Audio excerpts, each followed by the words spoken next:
Hi ಎಲ್ಲರಿಗೂ ನಮಸ್ಕಾರ. Welcome to Pavithra's beauty vlog. ನಾನು ನಿಮ್ಮ ಪ್ರೀತಿಯ ಪವಿತ್ರ. ಇವತ್ತಿನ ವ್ಲಾಗ್ನ ಸ್ಟಾರ್ಟ್ ಮಾಡ್ತಾ ಇದ್ದೀವಿ. ಬೆಳಗ್ಗೆ ಬೇಗ ಎದ್ದ ತಕ್ಷಣ ಪ್ರೀತಮ್ಗೆ ಫ್ರೂಟ್ಸ್ ತಿನ್ನೋ ಅಭ್ಯಾಸ ಆಗಿಬಿಟ್ಟಿದೆ. ಪ್ರತಿದಿನವೂ ಅಷ್ಟೇ ಅವನಿಗೆ ಎವ್ರಿಡೇ ಎದ್ದ ತಕ್ಷಣ ಏನಾದರೂ ಒಂದು ಫ್ರೂಟ್ ತಿನ್ಬಿಡಬೇಕು. ಆಮೇಲೆ ಅವನ ದಿನಚರಿ ಶುರು ಆಗುತ್ತೆ.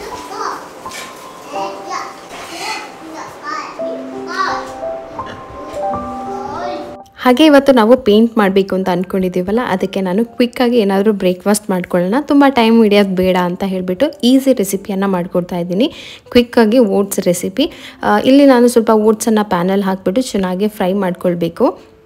ಬೆಳಗ್ಗೆ ಎದ್ದ ತಕ್ಷಣ ನಮಗೆ ಒಂದು ಕಪ್ ಕಾಫಿ ಆಗಿತ್ತು. ಸೊ ನೆಕ್ಸ್ಟ್ ಮಕ್ಕಳಿಗೆ ಎಲ್ಲರಿಗೂ ಸೇರಿ ಏನಾದರೂ ಮಾಡೋಣ ಅಂತ ಹೇಳ್ಬಿಟ್ಟು ಈ ಒಂದು ಕ್ವಿಕ್ ರೆಸಿಪಿ ಮಾಡ್ತಾಯಿದ್ದೀನಿ. ಪೇಂಟ್ ಮಾಡಬೇಕು ಅಂತಂದರೆ ತುಂಬ ಸಮಯ ಹಿಡಿಯುತ್ತಲ್ವ, ಅದಕ್ಕೋಸ್ಕರ ಬೇಗ ಏನಾದರೂ ಒಂದು ಮಾಡಿಕೊಟ್ಬಿಟ್ರೆ ನನಗೂ ಕೂಡ ಒಂದಿಷ್ಟು ಟೈಮ್ ಸೇವ್ ಆಗುತ್ತೆ. ನನಗೆ ತುಂಬ ದಿನ ಟೈಮ್ ಎಲ್ಲ ಹಿಡಿಯೋದಿಲ್ಲ, ಯಾಕೆಂದರೆ ಮಗು ಸ್ಕೂಲಿಗೆ ಕಳಿಸ್ಬೇಕು, ಪ್ರಯತ್ನ ನೋಡ್ಕೋಬೇಕು, ಅದ್ರ ಮಧ್ಯೆ ಪೇಂಟಿಂದೇ ಕೆಲಸ ಮಾಡೋದಕ್ಕಾಗಲ್ಲ ಅಲ್ವ. ಅದಕ್ಕೋಸ್ಕರ ಇಲ್ಲಿ ನಾನು ಉಳಿದಿರೋ ಹಾಲಿಗೆ ಫ್ರೈ ಮಾಡಿಟ್ಟಿದ್ದಂಥ ರೋಸ್ಟ್ ಮಾಡಿದ್ದಂಥ ಓಟ್ಸ್ ಹಾಕ್ತಾಯಿದ್ದೀನಿ.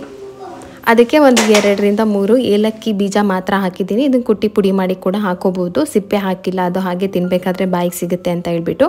ಓಟ್ಸ್ ಬೇಯೋದಕ್ಕೆ ಮುಂಚೆಗೆ ಫ್ಲಾಟ್ ಆಗಿರುತ್ತೆ, ಈ ರೀತಿಯಾಗಿ ಕಾಣಿಸುತ್ತೆ.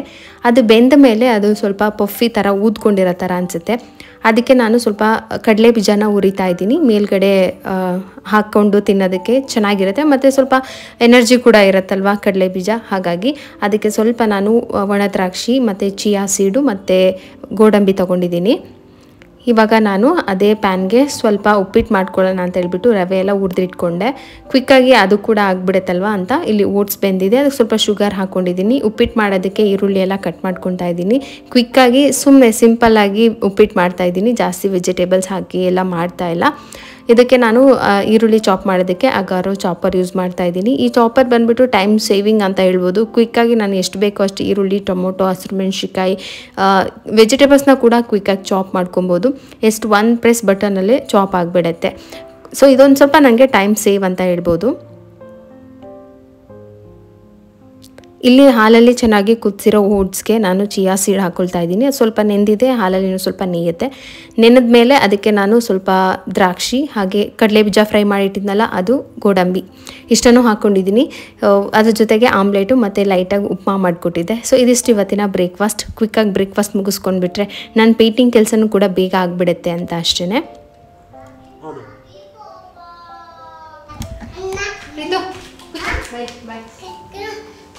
ತೋಟಕ್ಕೆ ಹೋಗೋತಿಮ್ಮ, ಬಾ ಬಾ ಬಾ ಡಿಶ್ ಊಟಕ್ಕೆ ಬಾರೋತಿಮ್ಮ. ಓಡಿ ಬಂದೇನಮ್ಮ, ಓಡಿ ಬಾ ಓಡಿ ಬಾ. ಅಕ್ಕನ ಅಕ್ಕ ಫ್ರೆಂಡ್ ಜೊತೆ ಹೋಯ್ತು. ಕಾರ್ ಕಾರ್ ಓಡಿ ಬಾ. ತುಂಬ ದಿನದಿಂದ ಒಂದು ಆಸೆ ಇತ್ತು ನನಗೆ, ಇಡೀ ಮನೆಗೆ ಪೇಂಟ್ ಮಾಡಬೇಕು, ಹೇಗೆ ಕಾಣಿಸುತ್ತೆ ಅಂತ. ಏನಾದರೂ ಅಷ್ಟೇ ಒಬ್ಬರು ಡ್ರಾಯಿಂಗ್ ಮಾಡಿದರೆ ನಾನು ಎಷ್ಟು ಬೆಟರ್ ಡ್ರಾಯಿಂಗ್ ಮಾಡಿದರೆ ಎಷ್ಟು ಚೆನ್ನಾಗಿರ್ತಾಯಿತ್ತು ಅನ್ನೋ ಪ್ರಯತ್ನ ಅಂತೂ ಎಲ್ಲರಿಗೂ ಇರುತ್ತಲ್ವ. ಅದೇ ರೀತಿ ಇದೂ ಕೂಡ ಒಂದೇನಾದರೂ ಒಳ್ಳೆ ಬ್ಲೌಸ್ ಸ್ಟಿಚ್ ಮಾಡಿದಾಗ ನಾನು ಬೆಟರ್ ಟೈಲರ್ ಆಗಿದ್ದರೆ ನನ್ನ ಬ್ಲೌಸನ್ನು ನಾನು ಇಷ್ಟೇ ಬೆಟರಾಗಿ ಸ್ಟಿಚ್ ಮಾಡ್ತಾಯಿದ್ದೆ ಅಂತ ಎಲ್ಲ ಒಂದು ಸಣ್ಣ ಪುಟ್ಟ ಆಸೆಗಳು ಎಲ್ಲರಿಗೂ ಇರುತ್ತೆ. ನಂಗೆ ಚಿಕ್ಕ ಹುಡುಗಿಯಿಂದ ಈ ಥರ ಪೇಂಟ್ ಮಾಡಬೇಕಂತಂದರೆ ತುಂಬ ಇಷ್ಟ. ಆದರೆ ಮನೇಲಿ ಬೈತಾಯಿದ್ರು ಅಮ್ಮ, ಅವಾಗೆಲ್ಲ ಚಿಕ್ಕವರಲ್ವ. ಇವಾಗ ನಮ್ಮ ಮಕ್ಳಿಗೆ ನಾವು ಕೂಡ ಪೇಂಟ್ ಮಾಡೋದಕ್ಕೆ ಬಿಡೋದಿಲ್ಲ. ಹಾಗೆ ಸರಿ ಇವತ್ತು ಕೇಳಿದೆ, ಓಕೆ. ನನ್ನ ಹಸ್ಬೆಂಡ್ ಕೂಡ ನಾನು ಏನೇ ಕೇಳಿದ್ರು ಅವ್ರು ಇಲ್ಲ ಅಂತ ಹೇಳೋದಿಲ್ಲ, ಅದಕ್ಕೆ ಸಪೋರ್ಟಾಗೆ ಮಾಡ್ತಾರೆ. ಫಸ್ಟಿಗೆ ನಾನು ಇಡೀ ಮನೆಯಲ್ಲಿ ಏನು ಫರ್ನಿಚರ್ ಇತ್ತಲ್ಲ, ಅಂದರೆ ಒಂದು ಕಾರ್ನರಿಂದ ಪೇಂಟ್ ಮಾಡ್ಕೊಂಡು ಹೋಗೋಣ ಅಂತ ಹೇಳ್ಬಿಟ್ಟು ಫರ್ನಿಚರ್ ಎಲ್ಲ ಸೈಡಿಗೆ ಹಾಕಿ ಸ್ವಲ್ಪ ಡಸ್ಟು ಧೂಳೆಲ್ಲ ಇತ್ತು, ಅದನ್ನೆಲ್ಲ ಕ್ಲೀನ್ ಮಾಡ್ಕೊಂಡಿದ್ದೀನಿ. ಈ ಸೈಡ್ ವಿಂಡೋ ತುಂಬಾ ಡಸ್ಟ್ ಆಗಿತ್ತು, ಈ ನಡುವೆ ಕ್ಲೀನ್ ಮಾಡೋದಕ್ಕೆ ಆಗಿರಲಿಲ್ಲ.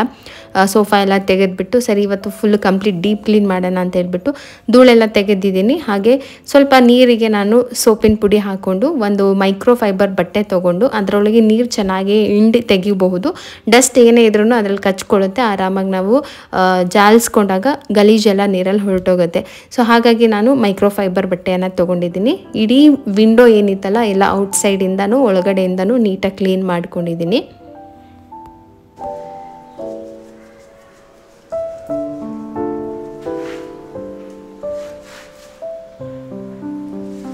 ಎಷ್ಟು ಫ್ರೆಶ್ ಆಯಿತು ಗೊತ್ತಾ. ಇವಾಗ ವಿಂಡೋ ತುಂಬ ಚೆನ್ನಾಗಿ ಕಾಣಿಸ್ತಾ ಇತ್ತು ನೋಡೋದಕ್ಕೆ. ನಾನು ಪೇಂಟೇ ಮಾಡೋಣ ಅಂದ್ಕೊಂಡಿದ್ದೆ, ಅಷ್ಟು ಡಸ್ಟ್ ಕಲೆಕ್ಟ್ ಆಗಿತ್ತು.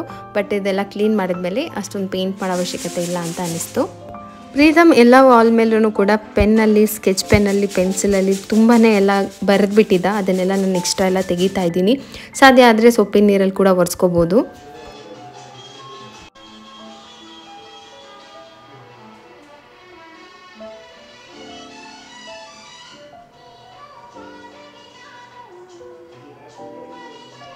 ಕೆಲಸ ಶುರುವಾಗೋ ತನಕನೇ ಒಂಥರ ಎಕ್ಸೈಟ್ಮೆಂಟು, ಹೇಗಾಗುತ್ತೋ ಏನು, ಫಿನಿಶಿಂಗ್ ಹೆಂಗೆ ಬರುತ್ತೋ, ಕಾಂಬಿನೇಷನ್ ಹೆಂಗಿರುತ್ತೋ ಅಂತ ಹೇಳ್ಬಿಟ್ಟು ಫುಲ್ ಟೆನ್ಷನಲ್ಲೇ ಇದ್ದೆ.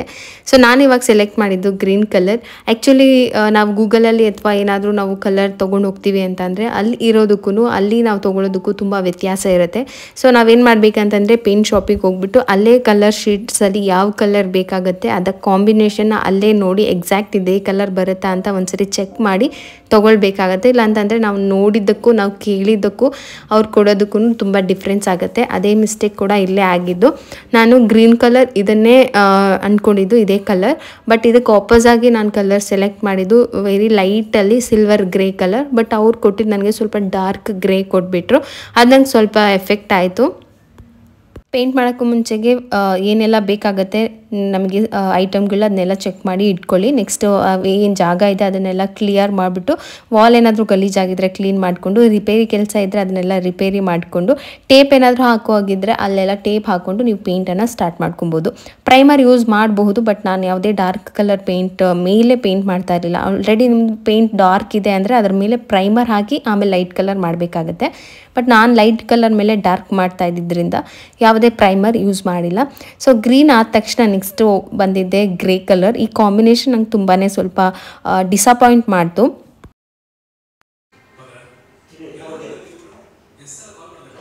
ಒನ್ ಸೈಡ್ ವಾಲ್ಗೆ 2 ಕೋಟ್ ನಾನು ಪೇಂಟ್ ಮಾಡಿದೆ. ಪೇಂಟ್ ಮಾಡಿದ್ಮೇಲೆ ಮಧ್ಯಾಹ್ನ ಆಯಿತು, ಸರಿ ಅಡುಗೆ ಮಾಡೋಣ ಅಂತ ಹೇಳ್ಬಿಟ್ಟು ಬಂದೆ. ಇಲ್ಲಿ ನನ್ನ ಮಗಳಿಗೆ ಇವತ್ತು ಸಂಡೇ ರಜಾ ಆದ್ದರಿಂದ ಸ್ವಲ್ಪ ನನಗೆ ಈರುಳ್ಳಿ ಕಟ್ ಮಾಡೋದಿರ್ಬೋದು, ಬೆಳ್ಳುಳ್ಳಿ ಕ್ರಷ್ ಮಾಡಿಕೊಟ್ಟಿದ್ದು, ಟೊಮೊಟೊ ಎಲ್ಲನೂ ಆಲ್ಮೋಸ್ಟ್ ರೆಡಿ ಮಾಡೋದಕ್ಕೆ ಹೇಳಿದೆ. ಓಕೆ ಅಂತ ನನ್ನ ಮಗಳೆಲ್ಲ ರೆಡಿ ಮಾಡಿಕೊಡ್ತಾಯಿದ್ರು. ಈ ಕಲರ್ ನಂಗೆ ಸ್ಟಾರ್ಟಿಂಗಲ್ಲೇ ಸ್ವಲ್ಪ ಡೌಟ್ ಬಂತು, ತುಂಬ ಡಾರ್ಕ್ ಆಗ್ತಾಯಿದೆ, 2 ಕಾಂಬಿನೇಷನ್ ಡಾರ್ಕ್ ಆಗುತ್ತೆ ಅಂತ ಹೇಳಿ. ಅದು ಗೊತ್ತಾಗಿಲ್ಲ. ನನ್ನ ಹಸ್ಬೆಂಡ್ ಅದನ್ನು ಆಲ್ಮೋಸ್ಟ್ ಒಂದು ಕೋಟ್ ಹೊಡೆದ್ಬಿಟ್ರು.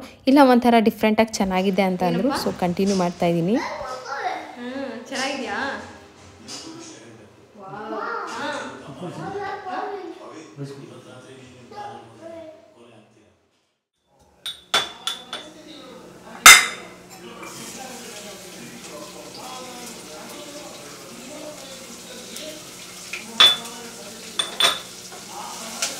ಬೇಗ ಆಗುತ್ತೆ ಅಂತ ಹೇಳ್ಬಿಟ್ಟು ಬೇಳೆ ಸಾಂಬಾರಿಗೆ ಇಟ್ಟಿದ್ದೀನಿ. ಬೇಳೆ ಕುದ್ದಿತ್ತು, 1-2 ವಿಜಿಲ್ ಬಂದಾದಮೇಲೆ ಒಗ್ಗರಣೆ ಹಾಕಿದ್ರೆ ಸಾಂಬಾರು ರೆಡಿ ಆಯಿತು.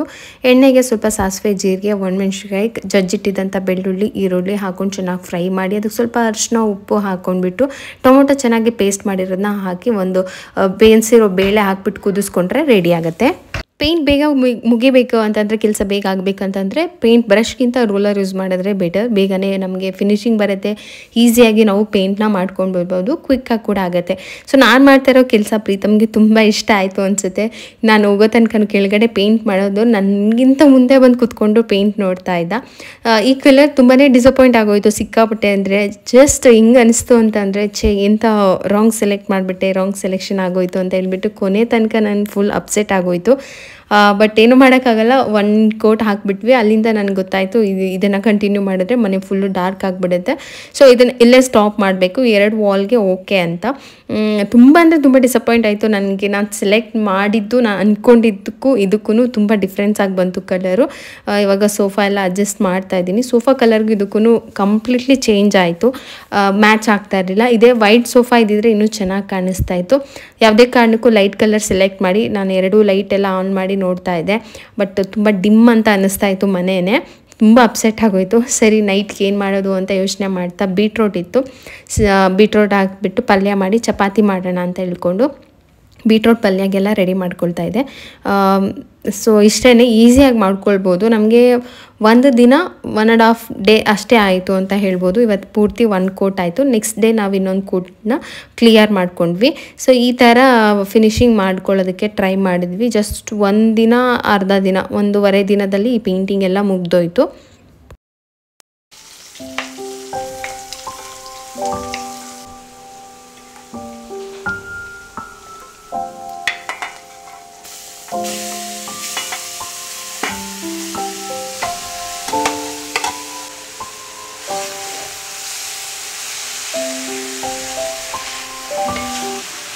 ಸೊ ಇವತ್ತು ಡಿನ್ನರ್ಗೆ ಸಿಂಪಲ್ಲಾಗಿ ಇಷ್ಟು ಮಾಡ್ಕೊಳ್ಳೋಣ ಅಂತ ಹೇಳ್ಬಿಟ್ಟು ಚಪಾತಿ ಮಾಡಿಬಿಟ್ಟು ನಾನು ಬೀಟ್ರೂಟ್ ಪಲ್ಯ ಮಾಡಿ ಮಕ್ಕಳಿಗೆಲ್ಲ ಚಪಾತಿ ಮಾಡೋಣ ಅಂದ್ಕೊಂಡೆ, ಅದು ಚಪಾತಿ ಹರಿಯೋದಕ್ಕೆ ಟೈಮ್ ಆಗುತ್ತೆ ಅಂತ ಹೇಳ್ಬಿಟ್ಟು ಅಕ್ಕಿ ರಾಗಿ ರೊಟ್ಟಿನೇ ಹಾಕ್ಕೊಟ್ಟೆ. ಎಲ್ಲರಿಗೂ ಅದು ಫೇವ್ರೇಟ್, ಪ್ರೀತಮ್ಗಂತೂ ತುಂಬ ಫೇವ್ರೇಟ್. ಅದು ನನ್ನಿಂದನೇ ಬಂತು ಏನೋ ಗೊತ್ತಿಲ್ಲ, ಅದು ಬೇಕೇ ಬೇಕು ಅವನಿಗೆ. ರೊಟ್ಟಿ ಇದ್ದರೆ ತುಂಬ ಖುಷಿಯಾಗಿ ತಿಂತಾನೆ. ಆಮೇಲೆ ಇಲ್ಲಿ ನಾನು ಪೇಂಟ್ ಮಾಡಿದ್ನಲ್ಲ ವಾಲ್ ಪೇಂಟು, ಅದಕ್ಕೆ ನಾನು ಪ್ರೈಮರ್ ಹಾಕ್ತಾಯಿದ್ದೀನಿ. ಪ್ರೈಮರ್ ಹಾಕಿದ್ರೆ ಆ ವಾಲ್ ಪೇಂಟ್ ಬಂದ್ಬಿಟ್ಟು ಡಾರ್ಕ್ ಕಲರ್ ಇತ್ತು, ಮ್ಯಾಚ್ ಆಗ್ತಾ ಇರಲಿಲ್ಲ ಎಷ್ಟು ಕೋಟ್ ಹೊಡಿದ್ರು. ಸೊ ಅದಕ್ಕೆ ನಾನು 2 ಕೋಟ್ ಪ್ರೈಮರ್ ಹಾಕಿ ಅದು ಒಂಚೂರು ವೈಟ್ ಮಾಡಿಬಿಟ್ಟು ಆಮೇಲೆ ನಾನು ವಾಲ್ ಕಲರನ್ನು ಹಾಕ್ತೀನಿ. ಆಮೇಲೆ ಅಲ್ಲಿಗೆ ಡಿಸೈಡ್ ಮಾಡಿದ್ವಿ, ಸರಿ ಇದನ್ನೇ ಕಂಟಿನ್ಯೂ ಮಾಡಿದರೆ ಫುಲ್ ಮನೆ ಕತ್ಲೆ ಆಗಿಬಿಡುತ್ತೆ ಅಂತ ಹೇಳ್ಬಿಟ್ಟು ಇಲ್ಲಿಗೆ ನಾನು ಏನು ಗ್ರೀನ್ ಸೆಲೆಕ್ಟ್ ಮಾಡಿದ್ನಲ್ಲ ಅದರಲ್ಲಿಗೆ ಒಂದು ಲಾಸ್ಟ್ ಶೇಡ್, ಲೈಟ್ ಶೇಡಲ್ಲಿ ಒಂಥರ ಗ್ರೀನೇ ಅದು, ಆ ಥರ ಒಂದು ಕಾಂಬಿನೇಷನಲ್ಲಿ ತೊಗೊಂಡು ಬಂದ್ವಿ. ಇವಾಗ ನೋಡ್ತಾ ಇದ್ದೀರಲ್ಲ ಇದು. ಸೊ ಇಲ್ಲಿಂದ ಕಿಚನ್ ಏನು ಪಾರ್ಟ್ ಇತ್ತಲ್ಲ ಅದೆಲ್ಲ ಫುಲ್ಲು ನಾವು ಇದೇ ಕಲರ್ ಮಾಡಿದ್ವಿ, ಇದರಿಂದ ಬೆಳಕು ಚೆನ್ನಾಗಿ ಬರುತ್ತೆ ಅಂತ ಹೇಳಿಬಿಟ್ಟು. ಸೊ ಇದು ಒಂಥರ ಸಕ್ಸಸ್ ಆಯಿತು. ಫಸ್ಟೇ ನಾನು ಗ್ರೀನ್ ಜೊತೆಗೆ ಈ ಕಾಂಬಿನೇಷನ್ನೇ ಹಾಕಿದರೆ ತುಂಬ ಬೆಟರಾಗಿ ಬರ್ತಾಯಿತ್ತು. ಆ್ಯಂಡ್ ಒಂದು ಥಾಟ್ ಬಂತು ನನಗೆ, ಪ್ರೈಮರ್ ಹಾಕಿಬಿಟ್ಟು ಆ ಗ್ರೇನಾಗಿ ಕೂಡ ಇದೇ ಕಲರ್ ಮಾಡಿಬಿಡೋಣ ಅಂತ. ಕಷ್ಟಪಟ್ಟು ಪೇಂಟ್ ಮಾಡಿದ್ದೀವಿ, ಒಂಥರ ಡಿಫ್ರೆಂಟ್ ಆಗಿದೆ, ನೋಡೋದಕ್ಕೂ ಚೆನ್ನಾಗಿ ಕಾಣಿಸ್ತಾ ಇದೆ, ಮತ್ತು ಏನೋ ಒಂದು ಚೇಂಜ್ ಅನ್ನೋ ಥರ ಕಾಣಿಸ್ತಾ ಇದೆ ಇಡೀ ಮನೆ. ಇರಲಿ ಅದು ಅಂತ ಹೇಳಿಬಿಟ್ಟು ನಾವು ಅದನ್ನು ಹಾಗೆ ಬಿಟ್ಟು ಇನ್ನು ಮಿಕ್ಕಿದ್ದನ್ನು ಮಾತ್ರ ಈ ಕಲರ್ ಮಾಡಿದ್ವಿ. ಆಮೇಲೆ ರೂಫ್ಗೆಲ್ಲ ಮಾಡಿಲ್ಲ ಮೇಲ್ಗಡೆ, ಅದು ಸ್ವಲ್ಪ ಕಷ್ಟ ಅಂತ ಅನ್ನಿಸ್ತು. ಸುಮ್ಮನೆ ಟ್ರಯಲ್ ಮಾಡೋದಕ್ಕೆ ಯಾಕೆ, ನೆಕ್ಸ್ಟ್ ಪೇಂಟ್ ಮಾಡಿಸಿದಾಗ ಚೆನ್ನಾಗಿ ಮಾಡಿಸೋಣ ಅಂತ ಹೇಳ್ಬಿಟ್ಟು. ಬಟ್ ತುಂಬ ಎಫರ್ಟ್ ಹಾಕಿ ಮಾಡಿದ್ದಕ್ಕೂ ಸ್ಯಾಟಿಸ್ಫ್ಯಾಕ್ಷನ್ ಅನ್ನಿಸ್ತು, ತುಂಬ ಚೆನ್ನಾಗಿ ಬಂತು ಲಾಸ್ಟಲ್ಲಿ. ಆಮೇಲೆ ಇದೇನು ಗೊತ್ತಾ, ಪೇಂಟ್ ಮಾಡಿರೋದಕ್ಕೆ ಇವಾಗ ಹಂಗೆ ಅನ್ನಿಸ್ತಾ ಇದೆ. ಆಮೇಲೆ ನಾವು ಒಂದಿಷ್ಟು ಡಿಸೈನ್ ಎಲ್ಲ ಮಾಡಿ ಫೈನಲ್ ಟಚ್ ಕೊಟ್ಟರೆ ತುಂಬ ಚೆನ್ನಾಗಿ ಕಾಣಿಸುತ್ತೆ.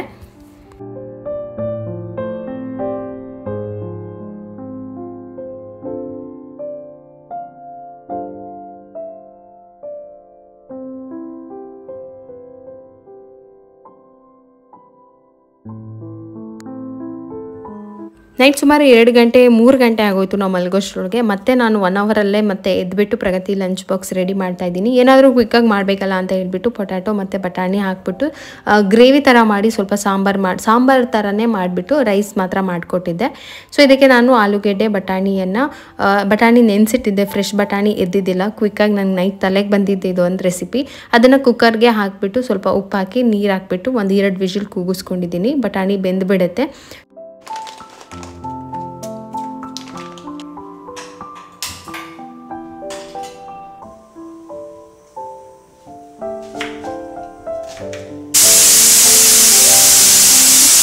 ಇದಕ್ಕೆ ರೈಸ್ ಜೊತೆಗೆ ಬೇಡ ಅಂತ ಅಂದರೆ ಚಪಾತಿ ಕೂಡ ಮಾಡಿಕೊಡ್ಬಹುದು. ಅದಕ್ಕೆ ನಾನು ಸೈಡಿಗೆ ಸ್ವಲ್ಪ ಎಗ್ ಫ್ರೈ ಮಾಡಿಕೊಡೋಣ ಅಂತ ಹೇಳ್ಬಿಟ್ಟು ಎಗ್ ಬಾಯ್ಲ್ ಮಾಡ್ತಾಯಿದ್ದೀನಿ. ಪ್ಯಾನ್ಗೆ ಸ್ವಲ್ಪ ಎಣ್ಣೆ ಹಾಕ್ಕೊಂಡಿದ್ದೀನಿ, ಸಾಸಿವೆ ಜೀರಿಗೆ ಹಾಕ್ಕೊಂಡಿದ್ದೀನಿ, ಸಣ್ಣದಾಗಿ ಚಾಪ್ ಮಾಡಿಟ್ಟಿದ್ದಂಥ ಈರುಳ್ಳಿ, ಅದರ ಜೊತೆಗೆ ಅರಿಶಿನ, ಖಾರದ ಪುಡಿ, ಧನಿಯಾ ಪುಡಿ, ಈ ಥರ ಎಲ್ಲ ಮಸಾಲೆಗಳನ್ನ ಹಾಕ್ಕೊಂಡು ಚೆನ್ನಾಗಿ ಫ್ರೈ ಮಾಡ್ಕೊಳ್ಬೇಕು. ಈರುಳ್ಳಿ ಬ್ರೌನ್ ಕಲರ್ ಆಗೋ ತನಕ ಫ್ರೈ ಮಾಡ್ಕೊಳ್ಳೋದು.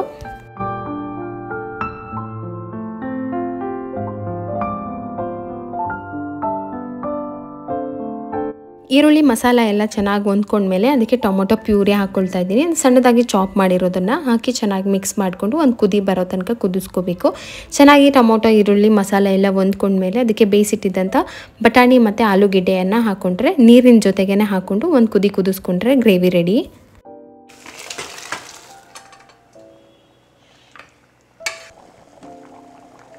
ಇಲ್ಲಿ ಮೊಟ್ಟೆ ಬಾಯ್ಲ್ ಮಾಡ್ಕೊತಾ ಇದ್ದೀನಿ. ರೈಸ್ ರೆಡಿ ಆಯಿತು. ಗ್ರೇವಿಗೆ ಸ್ವಲ್ಪ ಕೊತ್ತಂಬರಿ ಸೊಪ್ಪು ಹಾಕ್ಕೊಂಡು ಕುದಿಸ್ಕೊಂಡ್ರೆ ಗ್ರೇವಿ ಕೂಡ ರೆಡಿ ಆಗುತ್ತೆ. ಎಗ್ ಫ್ರೈ ಮಾಡಿಕೊಟ್ಟಿದ್ದೆ, ಪ್ಲೈನ್ ಎಗ್ ತಿನ್ನೋದಕ್ಕೆ ಆಗೋದಿಲ್ಲ ಅಂತ ಹೇಳಿಬಿಟ್ಟು. ಸೊ ಇಷ್ಟೇ ಇವತ್ತಿನ ಬ್ರೇಕ್ಫಾಸ್ಟ್. ಕಂಪ್ಲೀಟಾಗಿ ಎಲ್ಲ ಕೂಡ ಪೇಂಟ್ ಮುಗ್ದೋಗಿತ್ತು. ಇನ್ನು 1 ಕೋಟ್ ಮಾಡಬೇಕಾಗಿತ್ತು, ಅಂದರೆ 1 ಕೋಟ್ ಮಾಡಿ ಒಂದು ಸ್ವಲ್ಪ ಫಿನಿಶಿಂಗ್ ಎಲ್ಲ ಹಾಗೆ ಇತ್ತು. ಇಲ್ಲಿ ಫ್ಲವರ್ ಡಿಸೈನ್ ಮಾಡಿರೋದು ನೋಡಿ ಹಾಗೆ ಕಾಣಿಸ್ತಿದೆ. 2 ಕೋಟ್ ಪ್ರೈಮರ್ ಮತ್ತು 2 ಕೋಟ್ ಪೇಂಟ್ ಹಾಕಿದ್ರೂ ಆ ಕಲರ್ ಅಷ್ಟು ಕಂಪ್ಲೀಟಾಗಿ ಹೋಗಿಲ್ಲ. ಡ್ರೈ ಆದಮೇಲೆ ಅದು ಅಷ್ಟಾಗಿ ಕಾಣಿಸೋದಿಲ್ಲ. ಪ್ರೀತಮ್ ಅಲ್ಲೇ ಬಂದುಬಿಟ್ಟು ನಾನು ಏನು ಪೇಂಟ್ ಮಾಡ್ತಾ ಇದ್ನಲ್ಲ ಅದನ್ನು ತೊಗೊಂಡು ಅವನು ಕೂಡ ಟ್ರೈ ಮಾಡ್ತಾಯಿದ್ದ. ಸರಿ ಇದು ಒಂದಷ್ಟೇ ಇತ್ತು ಟಚಪ್, ಇನ್ನೆಲ್ಲ ಕಂಪ್ಲೀಟಾಗಿ ಇಡೀ ಮನೆಗೆ ಪೇಂಟ್ ಮುಗ್ದೋಗಿತ್ತು. ಸರಿ ಮಾಡಲಿ ಅಂತ ಹೇಳ್ಬಿಟ್ಟು ಲಾಸ್ಟಲ್ಲಿ 1 ರೋಲ್ ಕೊಟ್ಟಿದ್ದೆ.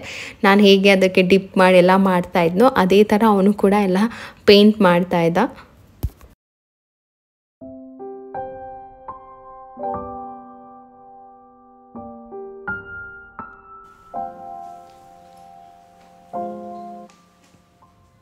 ಕಂಪ್ಲೀಟಾಗಿ ಎಲ್ಲನೂ ಮುಗಿಸ್ಕೊಂಡು ನಾವೇ ಪೇಂಟ್ ಮಾಡಿದ್ರಿಂದ ಅಷ್ಟೊಂದು ಗಲೀಜಾಗಿರಲಿಲ್ಲ. ಕ್ಲೀನಾಗಿ ಎಲ್ಲನೂ ಕೂಡ ಕ್ಲೀನ್ ಮಾಡ್ಕೊಂಡ್ವಿ. ಇಡೀ ಮನೆ ಕ್ಲೀನ್ ಆಯಿತು. ಸ್ವಲ್ಪ ಮಟ್ಟಿಗೆ ಎಲ್ಲ ಜೋಡಿಸ್ಕೊಂಡು ನನ್ನ ಹಸ್ಬೆಂಡ್ ಸ್ವಲ್ಪ ಬಟ್ಟೆ ತೊಗೊಳ್ಬೇಕು ಮತ್ತು ಮನೆಗೆ ಸ್ವಲ್ಪ ಐಟಮ್ ಬೇಕಾಗಿತ್ತು ಅಂತ ಹೇಳಿಬಿಟ್ಟು ರಿಲಯನ್ಸ್ ಮಾರ್ಟ್ಗೆ ಹೋಗಿದ್ವಿ.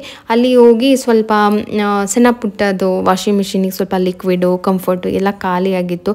ಸರಿ ಮತ್ತು ಕ್ಯಾಂಟೀನಿಗೆ ಹೋಗಿ ಅಲ್ಲೆಲ್ಲ ತೊಗೊಂಡು ಬರೋದೇನು, ಅವರಿಗೆ ಬಟ್ಟೆ ಕೂಡ ಬೇಕಾಗಿತ್ತು ಅಂತ ಹೇಳಿಬಿಟ್ಟು ನಾವು ಬಟ್ಟೆ ಶಾಪಿಂಗು ಆಗುತ್ತೆ, ಸ್ವಲ್ಪ ರೇಷನ್ ಎಲ್ಲ ತೊಗೊಂಡಂಗೆ ಆಗುತ್ತೆ ಅಂತ ಹೇಳ್ಬಿಟ್ಟು ಹೋದ್ವಿ. ಅವ್ರಿಗೆ ಸ್ವಲ್ಪ ಜೀನ್ಸ್ ಜಾಸ್ತಿ ಬೇಕಾಗುತ್ತೆ, ಜಾಸ್ತಿ ಹೊರಗಡೆ ಹೋಗೋದ್ರಿಂದ ಜೀನ್ಸ್ ಯೂಸ್ ಮಾಡ್ತಾರೆ. ತುಂಬ ರಫ್ ಆಗಿ ಯೂಸ್ ಮಾಡಬಹುದು, ಅದು ಜಾಸ್ತಿ ದಿನ ಬಾಳಿಕೆ ಬರುತ್ತೆ ಅಂತ ಹೇಳ್ಬಿಟ್ಟು ಅವ್ರು ಜಾಸ್ತಿ ಜೀನ್ಸನ್ನು ತೊಗೊಳ್ತಾರೆ.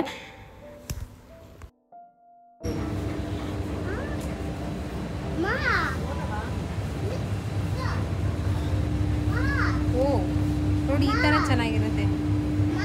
ಹೌದಪ್ಪ, ನೋಡು ಇದು ರೆಡಿಗೆ ಚೆನ್ನಾಗಿದೆಯಾ? ಹಾಕೋಲ್ಲ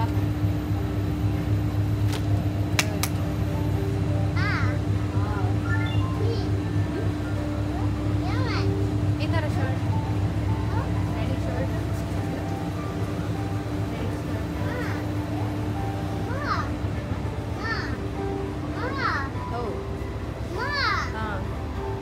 ನೋಡಿ ಇದು ಚೆನ್ನಾಗಿದೆಯಾ? ಚೆನ್ನಾಗಿದೆಯಾ?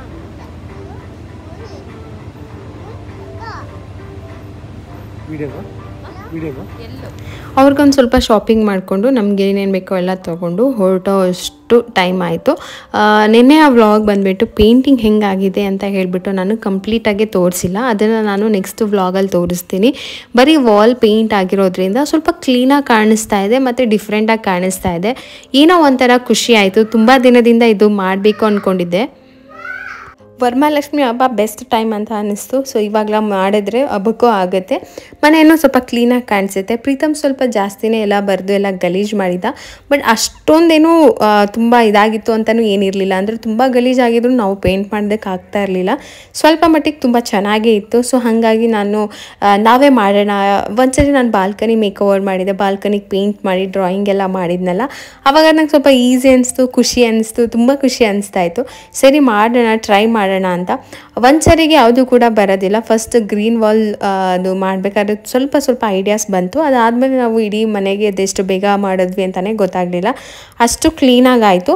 ಆಮೇಲೆ ಅಷ್ಟಕ್ಕೂ ನಾವು ರೂಮನ್ನು ಪೆಂಡಿಂಗ್ ಬಿಟ್ಟಿದ್ದೀನಿ. ಯಾಕೆಂತಂದರೆ ರೂಮಿಗೆ ಸ್ವಲ್ಪ ಬೇರೆ ಥರನೇ ಮಾಡಬೇಕಂತ ಅಂದ್ಕೊಂಡಿದ್ದೀನಿ. ಅದೇ ಕಲರ್ ಬಟ್ ಒಂದು ಕಾಂಟ್ರಾಸ್ಟ್ ಹಾಕ್ಬಿಟ್ಟು ಸೊ ಅದಕ್ಕೆ ನಿಧಾನಕ್ಕೆ ಮಾಡೋಣ ಇನ್ನೊಂದು ಸರಿ ಅಂತ ಹೇಳಿಬಿಟ್ಟು ಬರೀ ಹಾಲ್, ಕಿಚನ್ ಮತ್ತು ಈ ಥರ ಡೈನಿಂಗ್ ಏರಿಯಾ ಏನಿತ್ತು ಅದಷ್ಟು ಮಾತ್ರ ಕವರ್ ಮಾಡ್ಕೊಂಡ್ವಿ. ತುಂಬ ಸ್ಯಾಟಿಸ್ಫ್ಯಾಕ್ಷನ್ ಸಿಕ್ತು, ತುಂಬ ಖುಷಿ ಆಯಿತು. ನನಗೆ ಎಷ್ಟು ಖುಷಿ ಆಯಿತು ನನ್ನ ಹಸ್ಬೆಂಡ್ಗೂ ಕೂಡ ಅಷ್ಟೇ ಖುಷಿ ಆಯಿತು. ಒಂಥರ ಏನೋ ಹೊಸ ಕೆಲಸ ಅಲ್ವಾ. ಸೊ ಹಾಗಾಗಿ ಈ ಥರ ಯಾವುದಾದ್ರೂ ಒಂದು ಕೆಲಸ ನಾನು ಮಾಡಬೇಕು, ನಂಗೆ ತುಂಬ ಇಷ್ಟ ಅಂತ ನಿಮಗೆ ಯಾವುದಾದ್ರೂ ಒಂದು ಕೆಲಸ ಇದ್ದರೆ ಅಥವಾ ನಾನು ಅಂದ್ಕೊಂಡಿದ್ದೆ ತುಂಬ ದಿನದಿಂದ ಈ ಥರದೊಂದು ಮಾಡಬೇಕು ನಮ್ಮ ಮನೆಗೆ ಅಂತ ಕಮೆಂಟಲ್ಲಿ ಹೇಳಿ. ನನಗಂತ ಇದ್ದಿದ್ದು ಇದು ಮುಗೀತು. ಸೊ ಇನ್ನು ಮತ್ತೆ ನಾನು ಮಾಡ್ತೀನೋ ಎಲ್ಲ ಗೊತ್ತಿಲ್ಲ. ಒಂದು ಎಕ್ಸ್ಪೀರಿಯೆನ್ಸ್ ನನಗೆ ಬೇಕಂತ ಹೇಳಿ ನಾವು ಕೂಡ ಟ್ರೈ ಮಾಡಿದ್ವಿ. ತುಂಬ ಚೆನ್ನಾಗಿ ಬಂತು, ಖುಷಿನೂ ಆಯಿತು.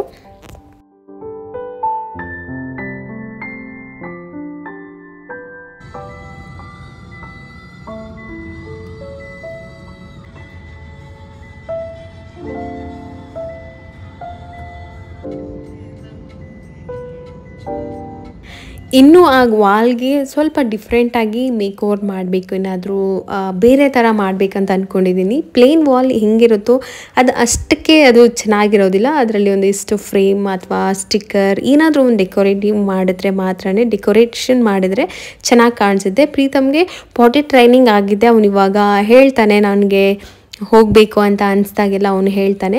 ಸೊ ಅದಕ್ಕೆ ನಾವು ಕಂಬೋರ್ಡು ದೊಡ್ಡವ್ರಿಗೆ ಅಂತ ಇದೆ, ಚಿಕ್ಕ ಮಕ್ಳಿಗೆ ತುಂಬ ಕಷ್ಟ ಅಲ್ಲ. ಸೊ ಹಾಗಾಗಿ ನಾನು ಅವನಿಗೆ ಅಂತ ಹೇಳ್ಬಿಟ್ಟು ಕಂಬೋರ್ಡ್ ಒಂದು ಸೀಟ್ ತರಿಸಿದ್ದೆ ಪಾಟಿ ಟ್ರೈನಿಂಗಿಗೆ.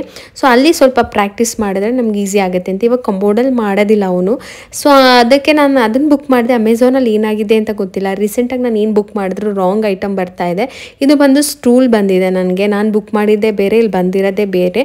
ಬೇಬಿ ಕಂಬೋರ್ಡ್ ಸೀಟ್ ಬುಕ್ ಮಾಡಿದ್ದು. ಸರಿ ಒಂಥರ ಮತ್ತೆ ಮೂಡ್ ಆಫ್ ಆಯಿತು. ಓಕೆ ಅಂತ ಹೇಳ್ಬಿಟ್ಟು ರಿಟರ್ನಿಗೆ ಹಾಕಿಬಿಟ್ಟು ನಾನು ಬೇರೆ ಕೆಲಸ ಮಾಡ್ತಾಯಿದ್ದೆ. ನನಗೆ ರಿಟರ್ನ್ ಅಮೌಂಟ್ ತುಂಬ ಡಿಲೇ ಮಾಡ್ತಾರೆ ಅಮೆಝಾನಲ್ಲಿ. ಸೊ ಅದೊಂದು ಸ್ವಲ್ಪ ಅಪ್ಸೆಟ್ ಆಗುತ್ತೆ ಅಷ್ಟೇ. ಅದಾದಮೇಲೆ ನನ್ನ ಹಸ್ಬೆಂಡ್ಗೆ ಈ ಶರ್ಟ್ ನಾನೇ ಅವ್ರಿಗೆ ಇಲ್ಲೇ ಹೋದ್ರು ಏನೇ ಆದರೂ ಅದೆಲ್ಲ ನಾನೇ ಸೆಲೆಕ್ಟ್ ಮಾಡ್ತೀನಿ. ಅದು ಹೆಂಗೆ ಇರಲಿ ಹೇಗೆ ಇರಲಿ ಅವರು ಇಷ್ಟಪಡ್ತಾರೆ. ಗೊತ್ತಿಲ್ಲ ಅವರಿಗೆ ಯಾವ ಬಟ್ಟೆ ತೊಗೊಳೋದಕ್ಕೂ ಅಷ್ಟು ಇಷ್ಟ ಆಗೋದಿಲ್ಲ. ನಾನು ಇದು ತೊಗೊಳ್ಳಿ ಅಂದರೆ ಓಕೆ ಅಷ್ಟೇ. ಒಂದು 3 ಟಿ ಶರ್ಟ್ ತೊಗೊಂಡ್ರು, 1-2 ಜೀನ್ಸ್ ತೊಗೊಂಡ್ರು. ಪ್ರಗತಿಗೆ ಡ್ರೆಸ್ ತೊಗೊಂಡ್ಬಿಡೋಣ ಅಂತ ನೋಡಿದೆ, ಆದರೆ ಪ್ರಗತಿ ಇದು ಸೈಜ್ ನೋಡ್ಕೊಂಡು ಬಂದ್ರೇ ಅದು ಕರೆಕ್ಟ್ ಆಗ್ತಾಯಿಲ್ಲ, ನಾವೇ ತರೋದು ಸರಿ ಇಲ್ಲ ಅಂತ ಹೇಳ್ಬಿಟ್ಟು ಸುಮ್ಮನೆ ಆದರೆ. ಸೊ ಇವತ್ತಿನ ವಿಡಿಯೋ ಇಷ್ಟು. ಸೊ ನೆಕ್ಸ್ಟ್ ವ್ಲಾಗಲ್ಲಿ ನನ್ನ ಮನೆಯ ಹೋಮ್ ಮೇಕ್ ಓವರ್ ಏನಾದರೂ ಮಾಡಿದ್ರೆ ಅದನ್ನು ಕೂಡ ಅಪ್ಲೋಡ್ ಮಾಡ್ಕೊಳ್ತೀನಿ. ಈ ವ್ಲಾಗ್ ಇಷ್ಟ ಆಗಿತ್ತು. ಈ ವ್ಲಾಗ್ ನಿಮಗೆ ಇಷ್ಟ ಆಗಿದೆ ಅಂತ ಅಂದ್ಕೊಳ್ತೀನಿ. ಇಷ್ಟ ಆಗಿದ್ದರೆ ಲೈಕ್ ಮಾಡಿ, ಚಾನಲ್ ಇನ್ನೂ ಸಬ್ಸ್ಕ್ರೈಬ್ ಮಾಡಿಲ್ಲ ಅಂದರೆ ಸಬ್ಸ್ಕ್ರೈಬ್ ಮಾಡಿಕೊಂಡು ಸಪೋರ್ಟ್ ಮಾಡಿ. ಸಿಗ್ತೀನಿ ನೆಕ್ಸ್ಟ್ ವ್ಲಾಗಲ್ಲಿ. ಟೇಕ್ ಕೇರ್, ಬಾಯ್.